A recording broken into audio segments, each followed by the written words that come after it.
আমার ব্রাইডকে এই হেয়ারস্টাইলটা আমি কিন্তু একরকম জোর করেই করে দিয়েছি। কেন জোর করেছি সেটা দেখার জন্য তোমাদের কিন্তু পুরো ব্লগটা ভালো করে দেখতে হবে। দিনটা ছিল বৃষ্টিমুখর একটা দিন, আর মাঠ ঘাট তো পুরো জলে ভেজা, রাস্তাঘাট দেখো। আমরা খুব আনন্দ করতে করতে ব্রাইডের বাড়িতে পৌঁছে গেলাম, আর সেখানে পৌঁছে দেখি সবারই প্রায় নাজেহাল অবস্থা। মনে হচ্ছে যেন বিয়ে বাড়ির আনন্দ সরিয়ে সবার মুখের হাসি কেড়ে নিয়েছে বৃষ্টি।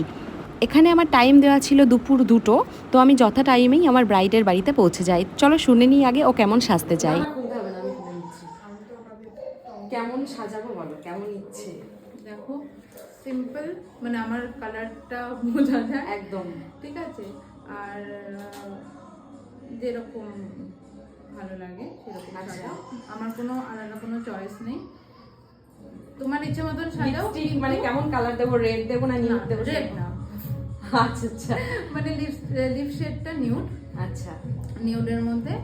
আর বাকি তোমার যেমন ইচ্ছে সেরকম সাজাও, আমার কোনো আলাদাই নেই। জাস্ট মানে হ্যাঁ, মানে ভালো লাগে দেখতে, যাতে ভালো লাগে, আর স্কিন টোনটা সেম থাকবে। হ্যাঁ, স্কিন টোন একদম একদম ঠিক আছে। ঠিক আছে। যে কথাটা বলতে বলতে থেমে গেলাম, এবার সেটা বলি। এক তো বেশিরভাগ বিয়েবাড়িতেই কোনো না কোনো কারণে ব্রাইডের বসতে লেট হয়, তারপরে বৃষ্টি এসে ঝামেলা পাকিয়ে আরও ব্রাইডকে লেট করে দিল। যেখানে ব্রাইডের বসার কথা ছিল দুপুর 2টোর পর, মানে 2টো থেকে 2:30-এর মধ্যে, সেখানে আমার ব্রাইড বসলো 4টের সময়।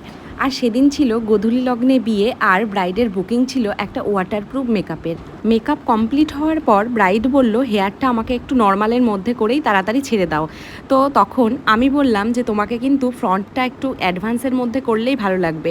ও করতে চাইছিল না, শুধুমাত্র টাইমের জন্যই, যেহেতু ওর একটু বসতে লেট হয়ে গেছিলো। তো আমি ওকে একটু বললাম যে দিদিভাই তুমি একটুখানি ধৈর্য ধরো, দেখো আমি তাড়াতাড়ি করে দেবো। তো তাড়াতাড়ি করে এই ফিনিশিংটা তোমাদের কেমন লেগেছে তোমরা কিন্তু অবশ্যই জানাবে। টাটা।